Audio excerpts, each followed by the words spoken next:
सभी शिक्षार्थियों का परवेश एक ब्रांड ऑनलाइन कोचिंग में दिल खोलकर स्वागत है। मैं विशाल आप सभी के समक्ष हिंदी की क्लास को लेकर आया हूँ, जिसमें हम लोग हिंदी के सभी चैप्टरों का अध्ययन करेंगे। वैसे तो एग्ज़ाम के टाइम ऑफ व्यू से बहुत ही लेट हो चुका है ये क्लास, लेकिन फिर भी हम महज इस 15 दिन में आपको अच्छे से अच्छे प्रश्न करवाएंगे जो आपके यूपी ट्रिपल एस सी पेट एग्ज़ाम में आएँ और आपको 100% रिजल्ट दिलाएँ। तो चलिए हम लोग आज का सेशन स्टार्ट करते हैं। हमारे सिलेबस में जो दे रखा है लेखन एवं रचनाएँ, उससे संबंधित प्रश्न प्रस्तुत करेंगे और कोशिश हमारी ये रहेगी कि आप लोगों के एग्ज़ाम में ये हूबहू वही प्रश्न आएँ जो हम आपके सामने प्रस्तुत कर रहे हैं। ठीक है, तो चलिए देखते हैं आज का सेशन और स्टार्ट करते हैं आज की टॉपिक।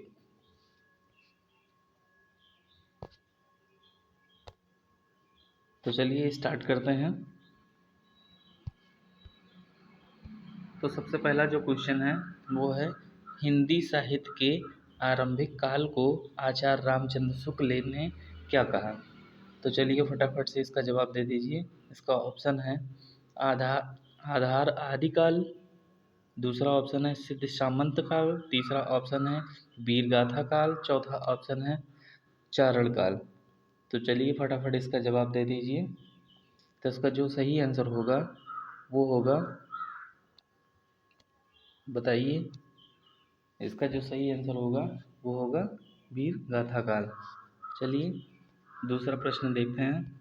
दूसरा प्रश्न है, वीरगाथा काल के कवि नहीं है, इसमें से आपको बताना है कौन से वीरगाथा काल के कवि नहीं है। नंबर 1 है चंद्रबरदाई, दूसरा है नामदेव, तीसरा है जगनिक और चौथा है मधुकर। तो चलिए बताइए इसमें से कौन वीरगाथा काल के कवि नहीं है। तो 4 ऑप्शन दे रखे हैं, इसमें बताइए। तो इसमें जो आंसर सही आंसर होगा वो होगा नामदेव। सही आंसर होगा नामदेव। वीरगाथा काल के कवि चंद्रबरदाई भी हैं, जगनिक भी हैं, मधुकर भी हैं, लेकिन नामदेव वीरगाथा काल के कवि नहीं हैं। चलिए अगला प्रश्न देखते हैं।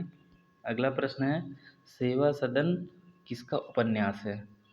सेवा सदन जो उपन्यास है वो किसका है?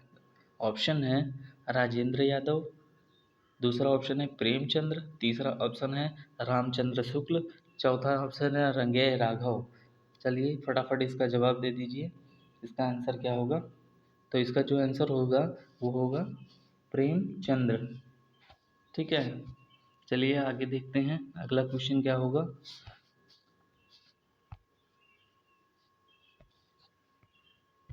अगला क्वेश्चन है, भूतनाथ के रचयिता कौन है? ऑप्शन है देवकी नंदन खत्री, दूसरा ऑप्शन है ठाकुर जगमोहन सिंह, तीसरा ऑप्शन है लज्जाराम शर्मा, चौथा ऑप्शन है बालकृष्ण भट्ट। तो इसका आंसर दीजिए आप लोग, इसका आंसर क्या होगा? तो इसका जो सही आंसर होगा वो होगा देवकी नंदन खत्री। ठीक है, चलिए अगला क्वेश्चन देखते हैं। अगला क्वेश्चन जो है वो है, उदय शंकर किससे संबंधित हैं? उदय शंकर किससे संबंधित हैं? ऑप्शन है नृत्य, दूसरा ऑप्शन है गाना, तीसरा ऑप्शन है संगीत और चौथा ऑप्शन है तलवारबाजी। तो इसका आंसर दीजिए आप लोग, उदय शंकर किससे संबंधित हैं? बहुत ही आसान सा जवाब है, बहुत ही आसान सा। तो चलिए इसका आंसर जो होगा वो होगा नृत्य से। उदय शंकर जो है वो नृत्य से संबंधित हैं। अगला प्रश्न देखते हैं। अगला प्रश्न है, माधुरी पत्रिका के संपादक कहाँ से होता था? माधुरी जो पत्रिका ही थी उसका संपादन कहाँ से होता था? ऑप्शन है आगरा से, बी ऑप्शन लखनऊ से, सी ऑप्शन मेरठ से और डी ऑप्शन जो है वो अगले पेज पे आंसर इसी तीनों में से है। आप बताइए इसमें से कौन सा आंसर होगा? तो इसमें से माधुरी पत्रिका के संपादक कहाँ से होता था, उसका जो आंसर होगा वो होगा लखनऊ। अगला प्रश्न देखते हैं।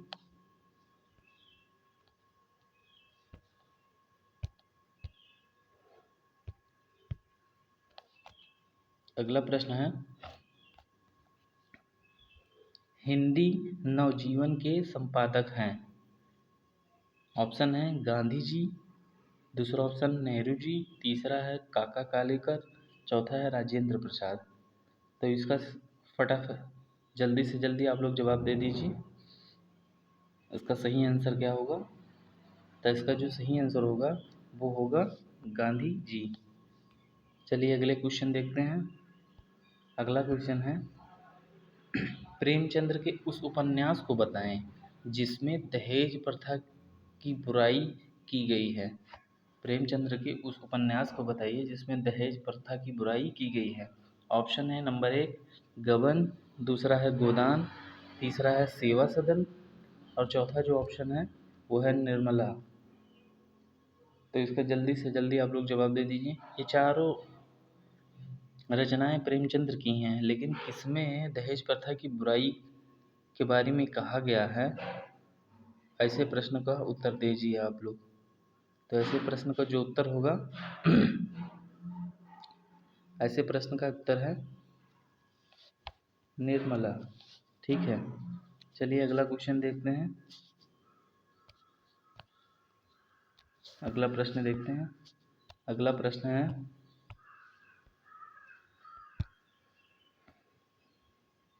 त्यागपत्र उपन्यास के लेखक हैं। आप लोगों को बताना है त्यागपत्र जो उपन्यास है उसके लेखक कौन है।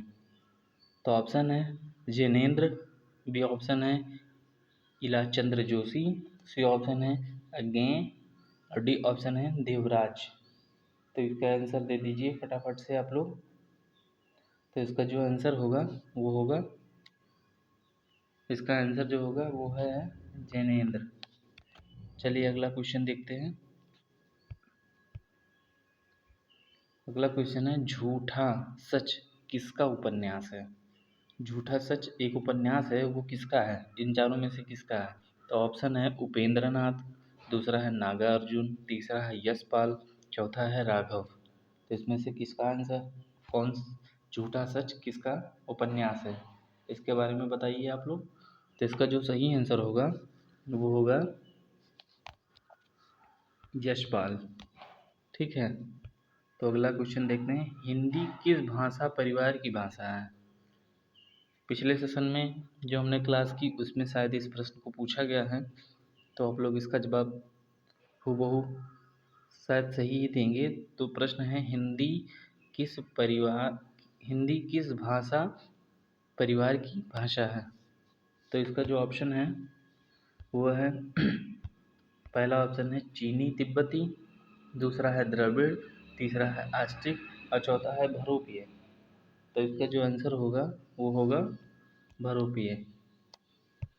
अगला क्वेश्चन है, मैला आंचल के लेखक हैं। वह इम्पोर्टेंट क्वेश्चन है, इसको आप टिक मार्क कर लीजिएगा।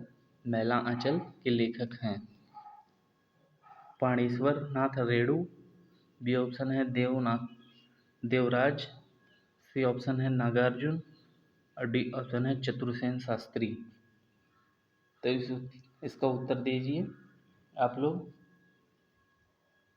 तो इसका जो उत्तर होगा वो होगा पाणेश्वर नाथ रेणु, इसका सही आंसर होगा। अगला क्वेश्चन है, गुनाहों का देवता किसकी पुस्तक है।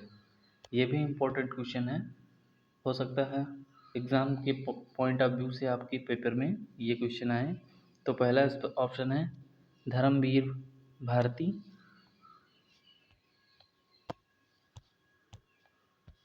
दूसरा ऑप्शन है अमृत राय, तीसरा है कालेश्वर और चौथा है इनमें से कोई नहीं। तो इसका जो सही आंसर होगा वो होगा, इसका जो सही आंसर होगा वो होगा धर्मवीर भारती। ठीक है, अगला प्रश्न देखते हैं। अगला प्रश्न है, भारत में सबसे ज़्यादा बोली जाने वाली भाषा कौन सी है।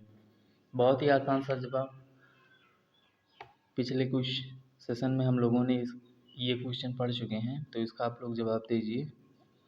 तो पिछला जो आंसर होगा वो होगा हिंदी। ठीक है, चलिए अगला क्वेश्चन देखते हैं। अगला है हिंदी भाषा का जन्म हुआ। तो ऑप्शन है लौकिक संस्कृति से,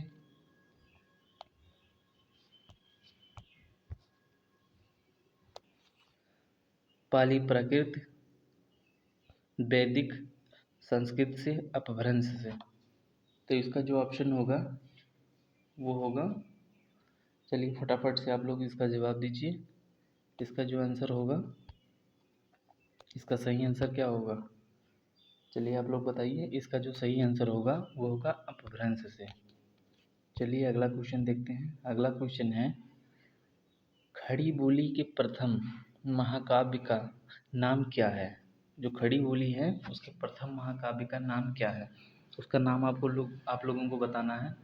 तो पहला है कामायनी, दूसरा है साकेत, तीसरा है प्रिय प्रवास और चौथा है लोकायतन। तो इसका आंसर दीजिए। इसका जो सही आंसर होगा वो होगा प्रिय प्रयास। अगला क्वेश्चन देखते हैं। अगला क्वेश्चन है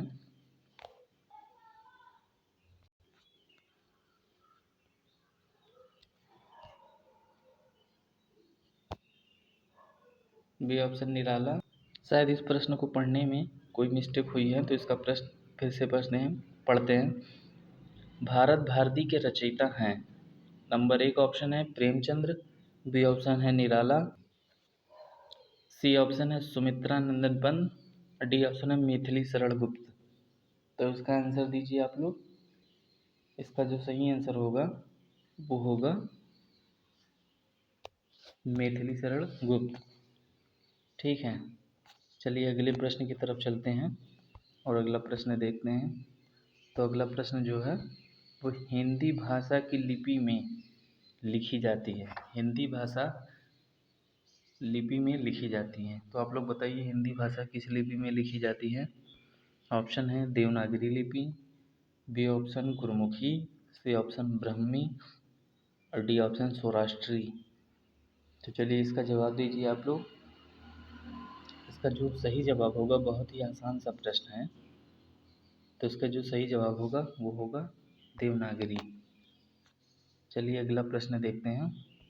अगला प्रश्न है स्वर्णकाल किसे कहते हैं?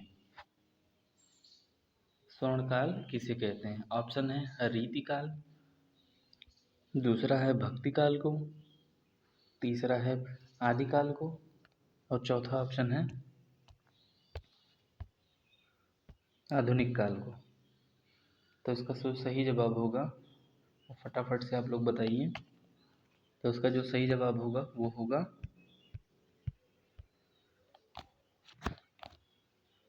इसका सही जवाब आप लोग बताइए फटाफट से। इसका जो सही जवाब होगा वो होगा भक्तिकाल। चलिए अगला प्रश्न देखते हैं। अगला प्रश्न और आखिरी प्रश्न हमारे इस सेशन का। अगला प्रश्न है हिंदी दिवस किस तारीख को मनाते हैं? बहुत ही आसान सा प्रश्न है। पिछले सेशन में हमने आपके समक्ष हिंदी दिवस से संबंधित एक क्वेश्चन रखा था। उसमें ये पूछा गया था उसमें सन भी दिया हुआ था 14 सितंबर 1950। तो इसका जो आंसर होगा वो सही जवाब होगा डी ऑप्शन। कैसा लगा आप लोगों को हमारी ये क्लास? अच्छा लगा हो तो लाइक करिए, सब्सक्राइब करिए और शेयर करना बिल्कुल मत भूलिएगा। मिलते हैं हम अगले वीडियो में। तब तक के लिए आप लोगों को ऐसे ही प्रश्न आप लोगों के समक्ष हम प्रस्तुत करेंगे। और अगली जो हमारी क्लास होगी उसमें लगभग 50 प्रश्न हम आपके समक्ष प्रस्तुत करेंगे, लेखन एवं रचनाओं से संबंधित। तो चलिए हम अब अगली क्लास में मिलते हैं। तब तक के लिए आप सभी का बहुत बहुत धन्यवाद। हाँ, लाइक करना और सब्सक्राइब करना बिल्कुल मत भूलिएगा। ठीक है, बहुत बहुत थैंक यू, धन्यवाद।